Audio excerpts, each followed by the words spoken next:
मला बोर्ड एक्झाममध्ये 95% मिळाले. स्क्रीनवरती जी मार्कशीट तुम्ही बघतायत ती मार्कशीट माझीच आहे. या मार्कशीटमध्ये जर तुम्ही नीट बघितलं तर मला प्रत्येक सब्जेक्टमध्ये आउट ऑफ एवढे मार्क्स मला मिळालेले. आता एवढे मार्क्स मी कसे मिळवले, काय स्ट्रॅटेजी मी फॉलो केली, तुम्हाला आजच्या व्हिडिओमध्ये मी सांगणार आहे. आता बघा, मी देखील तुमच्यासारखा एक ॲव्हरेज विद्यार्थी होतो. वर्षभर खूप ॲव्हरेज अभ्यास केला, खूप जास्त पण नाही आणि खूप कमी पण नाही. पण शेवटचे जे 2 महिने होते त्या 2 महिन्यात मी असं काय केलं, मला बोर्ड एक्झाममध्ये 95% मिळाले. तर बघा, आजच्या व्हिडिओमध्ये मी तुम्हाला शेवटच्या 2 महिन्यांचा प्लॅनर मी तुम्हाला देणार आहे. शेवटच्या 2 महिन्यांना तुम्हाला कशा पद्धतीने प्लॅन करायचा, काय स्ट्रॅटेजी फॉलो करायची, कशा पद्धतीने ह्या शेवटच्या 2 महिन्यांमध्ये अभ्यास करायचा, ते मी तुम्हाला आजच्या व्हिडिओमध्ये सांगणार आहे. त्यामुळे व्हिडिओ शेवटपर्यंत बघा. व्हिडिओच्या शेवटी एक छोटंसं सरप्राईज तुमच्यासाठी असणार आहे. ते सरप्राईज तुम्हाला बोर्ड एक्झाममध्ये 90+ स्कोर करण्यासाठी मदत करू शकतं. आता बघा, तुमच्याकडे शेवटचे 2 महिने आहेत. या 2 महिन्यांमध्ये तुम्हाला अभ्यास कशा पद्धतीने करायचा. आता बघा, ह्या 2 महिन्यांमध्ये तुमची पूर्वपरीक्षा आहे, त्यानंतर प्रॅक्टिकल एक्झाम्स आहे, अजून तुमचा सिलेबस पूर्ण झालेला नाही. बऱ्याचशा विद्यार्थ्यांना भीती वाटते. अजिबात घाबरू नका. तुम्हाला प्रत्येक स्टेप सांगणार आहे की तुम्ही कशा पद्धतीने बोर्ड एक्झाममध्ये 90+ स्कोर करू शकतात. पहिली स्टेप, सिलेबस कंप्लीशन. आता बघा, सिलेबस कंप्लीट करायला सांगतोय म्हणजे कुठलीही गोष्ट अभ्यासात बसायची का, तर नाही. सिलेबस कंप्लीट करायचा म्हणजे ज्या गोष्टी रेलिव्हंट आहेत त्याच गोष्टी तुम्हाला अभ्यासायच्या आहेत. फॉर एक्झाम्पल, आपण मॅथ्स हा सब्जेक्ट घेऊ. मॅथ्स 1 मध्ये टोटल 6 चॅप्टर आहेत. 6 चॅप्टरमध्ये पहिलं चॅप्टर आहे लिनियर इक्वेशन इन 2 व्हेरिएबल्स. आता बघा, ह्या चॅप्टरमधनं तुम्हाला बोर्ड एक्झाममध्ये एक क्वेश्चन MCQ साठी येतो. एक्सची व्हॅल्यू फाइंड आउट करण्यासाठी 1 मार्क्सचा हा क्वेश्चन असतो. त्यानंतर दुसरा क्वेश्चन तुम्हाला डिटर्मिनंटची व्हॅल्यू फाइंड आउट करण्यासाठी येतो. 2 मार्क्ससाठीचा हा तुमचा क्वेश्चन असतो. त्यानंतर तिसरा क्वेश्चन ह्या चॅप्टरमधनं तुम्हाला लिनियर इक्वेशन सॉल्व्ह करण्यासाठी किंवा ॲक्टिव्हिटीवरती 3 मार्क्ससाठीचा येतो. त्यानंतर चौथा क्वेश्चन असतो, तुम्हाला क्रॅमर्स रूलने लिनियर इक्वेशन सॉल्व्ह करायचं असतं. हा देखील क्वेश्चन तुम्हाला 3 मार्क्ससाठीचा असतो. आता बघा, ह्या चॅप्टरमधनं फक्त 4 टॉपिक्सला जर तुम्ही प्रिपेअर केलं तुम्हाला बोर्ड एक्झाममध्ये 6 मार्क्स मिळतात. आता बघा, मॅथ्सचा पेपर तुमचा 40 मार्कांचा असतो. 40 पैकी 6 मार्क फक्त एका चॅप्टरमधनं तुम्हाला हमखास मिळवता येतात. तर बघा, असं ॲनालिसिस तुम्हाला प्रत्येक सब्जेक्टचं आणि प्रत्येक चॅप्टरचं तुम्हाला करता आलं पाहिजे. म्हणजे तुम्ही रिलेव्हंट गोष्टी अभ्यासून तुम्ही जास्तीत जास्त सिलेबस हा कंप्लीट करू शकतात. आता बघा, मी काय केलं होतं, मी शेवटच्या 2 महिन्यांमध्ये फक्त रिलेव्हंट गोष्टी अभ्यासल्या. सगळ्यात आधी तर पेपर पॅटर्न बघितला. पेपर पॅटर्नमध्ये कुठल्या गोष्टी मला स्किप करता येऊ शकतात त्या बघितल्या. त्यानंतर बोर्डाचे मागच्या 5 वर्षाचे क्वेश्चन पेपर्स घेतले. त्या क्वेश्चन पेपरचं ॲनालिसिस केलं. कुठल्या टॉपिकवरती बोर्ड एक्झाममध्ये क्वेश्चन वारंवार विचारले जातात, कोणते क्वेश्चन रिपीटिव्ह विचारले जातात, या सगळ्या गोष्टी एका कागदावर लिहून घेतल्या. प्रत्येक चॅप्टरसाठी आणि प्रत्येक सब्जेक्टसाठी ही स्ट्रॅटेजी मी फॉलो केली. त्यानंतर त्याच टॉपिक्सला अभ्यासून म्हणजे रिलेव्हंट गोष्टी अभ्यासून मी बोर्ड एक्झामची प्रिपरेशन केली. फक्त रिलेव्हंट गोष्टी जरी अभ्यासल्या तरी मला बोर्ड एक्झाममध्ये 95% मिळाले. आता बघा, तुम्हाला काय करायचंय, सगळ्यात आधी पेपर पॅटर्न बघा.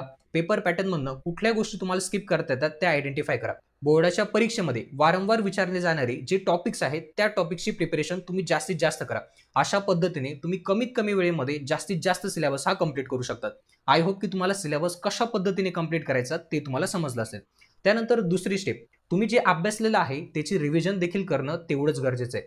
आता बघा, रिव्हिजन कशा पद्धतीने करायची किंवा रिव्हिजन करताना सगळ्यात महत्त्वाचं असणार आहे तुमच्या शॉर्ट नोट्स. आता बघा, जेव्हा तुम्ही सिलेबस कंप्लीट करणार तेव्हा सगळ्यात आधी तुम्हाला काय करायचंय, एक चॅप्टर अभ्यासलं की त्याच्या शॉर्ट नोट्स तुम्हाला प्रिपेअर करायचंय.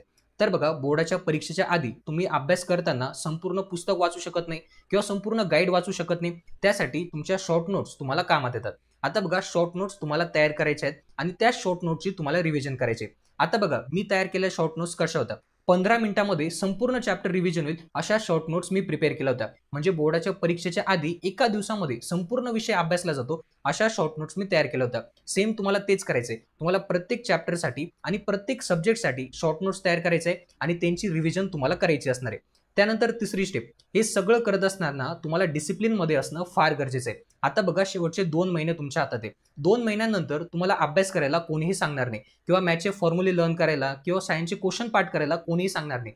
तुम्हाला जे काही करायचंय या शेवटच्या 2 महिन्यांमध्ये करायचंय. आता बघा, ह्या 2 महिन्यांमध्ये अभ्यास करताना सगळ्यात महत्त्वाचं असणार आहे तुमचा डे वाईज टाइम टेबल. आता बघा तुम्हाला टाइम टेबल प्रिपेअर करायचं आहे. टाइम टेबलमध्ये तुम्हाला प्रत्येक दिवसामध्ये कुठली गोष्ट अभ्यासायची, कुठली गोष्ट स्किप करायची आणि कुठल्या गोष्टीचं रिव्हिजन तुम्हाला करायचंय हे सगळ्यात महत्त्वाचं असणार आहे. हे तुम्हाला त्या टाइम टेबलमध्ये तयार करायचंय आणि त्या टाइम टेबलला काटेकोरपणे तुम्हाला फॉलो करायचंय. मी माझ्या प्रिपरेशनच्या टायमाला टाइम टेबल तयार केला होता. टाइम टेबलमध्ये मी डेली टार्गेट्स ठेवले होते की मला दिवसातनं एवढ्या गोष्टी अभ्यासायच्या आहेत आणि संध्याकाळी मी चेक करायचो की जे टार्गेट मी सेट केलं होतं ते टार्गेट माझं कंप्लीट झालं की नाही. तर बघा हे तुम्हाला काम करायचंय. त्यानंतर चौथी स्टेप, आता बघा ह्या सगळ्या गोष्टी तुम्ही फॉलो करत असणार. ह्या गोष्टी फॉलो करताना तुम्हाला शेवटी त्याची बॅक टेस्टिंग सुद्धा करायची. आता बघा तुम्ही खूप सिलेबस अभ्यासलेला आहे, खूप अभ्यास पण केलेला आहे, पण त्याची बॅक टेस्टिंग करणं तेवढंच गरजेचं आहे. यासाठी तुम्ही काय करणार, त्यासाठी प्रिव्हियस इयर क्वेश्चन पेपर किंवा बोर्डाने जे प्रॅक्टिस क्वेश्चन पेपर तुम्हाला प्रोव्हाइड केलेले ते प्रॅक्टिस क्वेश्चन पेपर तुम्हाला सॉल्व्ह करायचे आहेत. आता बघा मी माझ्या प्रिपरेशनच्या टायमाला सगळ्यात जास्त फोकस केला होता प्रॅक्टिस क्वेश्चन सॉल्व्ह करण्यासाठी. आता बघा तुम्हाला काय करायचंय, एकदा की सिलेबस कंप्लीट झाला, रिव्हिजन कंप्लीट झाली, तुम्हाला बोर्डाचे प्रिव्हियस इयर क्वेश्चन पेपर किंवा प्रॅक्टिस क्वेश्चन पेपर तुम्हाला टाइम बाउंड मॅनरने सॉल्व्ह करायचे आहेत. याच्यामुळे दोन फायदे होतील. पहिला फायदा होतो टाइम मॅनेजमेंट कळतं, दुसरा फायदा होतो पेपर लिहिण्याची तुमची प्रॅक्टिस होते आणि सगळ्यात महत्त्वाचा फायदा म्हणजे तुम्ही जे अभ्यासलेलं आहे त्याची तुमची बॅक टेस्टिंग होते की मला कुठल्या विषयामध्ये कमी मार्क्स पडत आहेत किंवा कुठल्या विषयामध्ये कुठल्या टॉपिक्समध्ये मला अडथळा येतोय. या सगळ्या गोष्टी पेपर लिहिल्यानंतर तुम्हाला समजणार आहे. त्यासाठी तुम्हाला काय करायचंय, जास्तीत जास्त practice question paper time bound मॅनरने सॉल्व्ह करायचे. तुमची लिखाणाची देखील प्रॅक्टिस होईल आणि तुम्ही कुठं प्रिपरेशनमध्ये कमी पडतायत हे देखील तुम्हाला कळेल. तर बघा ह्या काही गोष्टी आहेत प्रिपरेशन करताना, यांना तुम्ही फॉलो करा. तुम्हाला इझिली बोर्ड एक्झाममध्ये 90+ स्कोर करण्यासाठी मदत करू शकतात. आता बघा व्हिडिओच्या सुरुवातीला मी म्हटलं होतं एक छोटंसं सरप्राईज तुमच्यासाठी असणार आहे. आता बघा ते सरप्राईज काय, तर ते सरप्राईज आहे मेंटरशिप. तर बघा मेंटरशिप कशा पद्धतीने असणार आहे, ज्या गोष्टी आपण व्हिडिओमध्ये डिस्कस केल्या त्यानुसार मेंटरशिपमध्ये तुमची प्रिपरेशन करून घेतली जाणार आहे. या मेंटरशिपमध्ये तुम्हाला डेली टार्गेट्स दिले जातील. ते टार्गेट तुम्हाला कंप्लीट करायचे आहेत. त्या टार्गेटची चेकिंग आणि मॉनिटरिंग मी स्वतः करणार आहे. आता बघा ज्या ठिकाणी आवश्यकता असेल, ज्या ठिकाणी गरज असेल, तुम्हाला गाईड करण्यासाठी व्हिडिओ कॉलद्वारे किंवा झूम मीटिंगद्वारे तुम्हाला गाईडन्स प्रोव्हाइड केलं जाणार आहे. या मेंटरशिपमध्ये तुम्हाला हँड रिटन नोट्स असतील, प्रॅक्टिस क्वेश्चन पेपर असेल, सगळ्या गोष्टी तुम्हाला प्रोव्हाइड केल्या जाणार आहेत.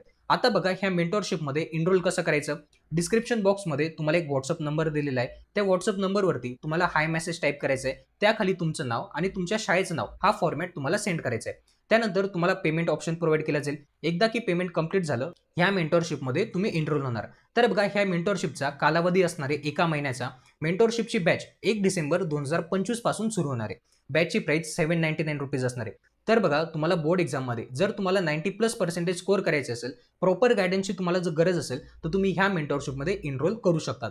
तर बघा हा होता आपला आजचा व्हिडिओ. आजच्या व्हिडिओमध्ये मी माझ्या बोर्ड एक्झाममध्ये 90+ कशा पद्धतीने स्कोर केले आणि तुम्ही कशा पद्धतीने स्कोर करू शकतात यासाठी स्ट्रॅटेजी मी एक्सप्लेन केलेली आहे. जर तुम्हाला आजचा हा व्हिडिओ आवडला असेल तर व्हिडिओला नक्की लाईक करा. जर तुम्ही आपल्या ह्या चॅनलवरती नवीन असाल, चॅनललाही नक्की सबस्क्राईब करा.